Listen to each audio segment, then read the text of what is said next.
given day. And I know that many people receive many more messages than me. I had dinner on Monday night with a friend of mine, Rebecca, and she told me that one recent Sunday, she received 40 messages from one person. In fact, it was 47, and they were all from her boss. I am so glad he is not my boss.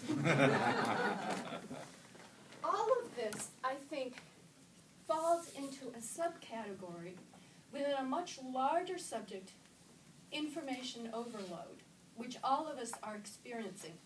I recently, as an editor, as a journalist, I edited an editorial by a man named Jonathan Spira. He's written a book about information overload, and according to him, there's a commonly held belief that the average person today receives more little bits and pieces of information in only one day than a person who lived 100 years ago received in an entire lifetime.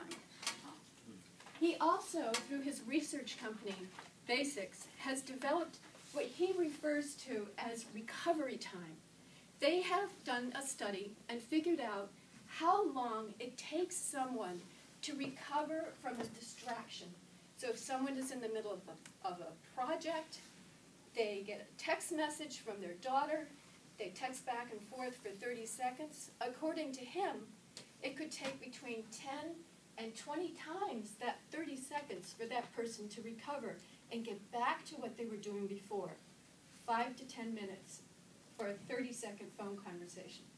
Now, that may not seem like much until you consider all of the email messages that all of us receive.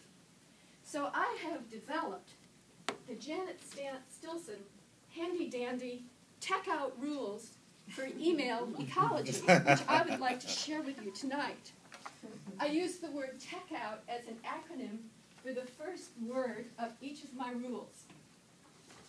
The first T is all about thinking twice before you hit the send button.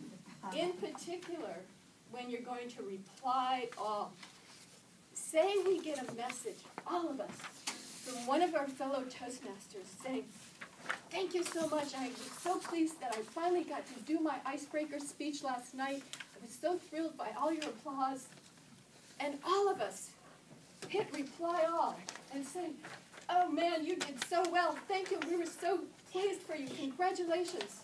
Do all of us really need to hear each other's congratulations? Filling up our email inboxes?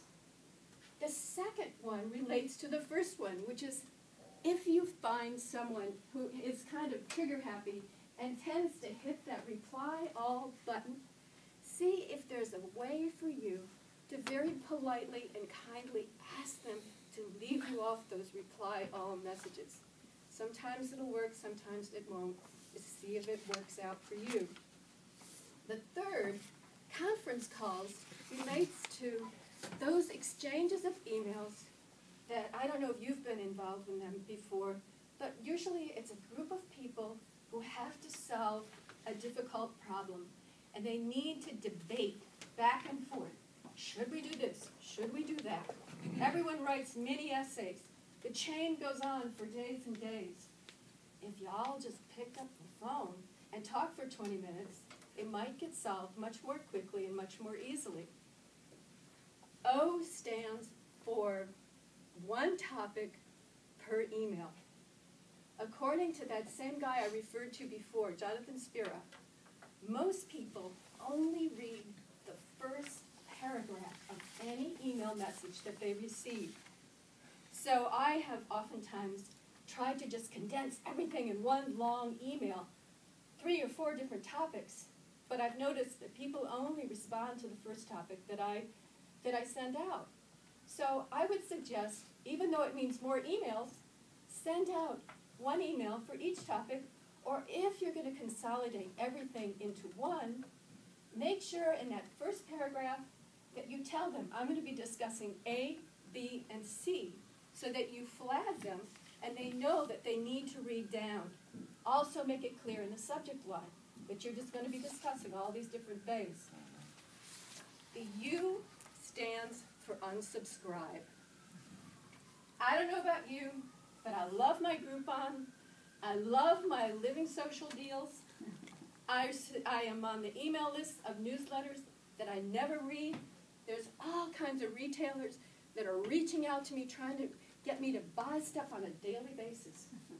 So I've made it a point once every 2 or 3 weeks to just really take stock of what messages I really want to receive.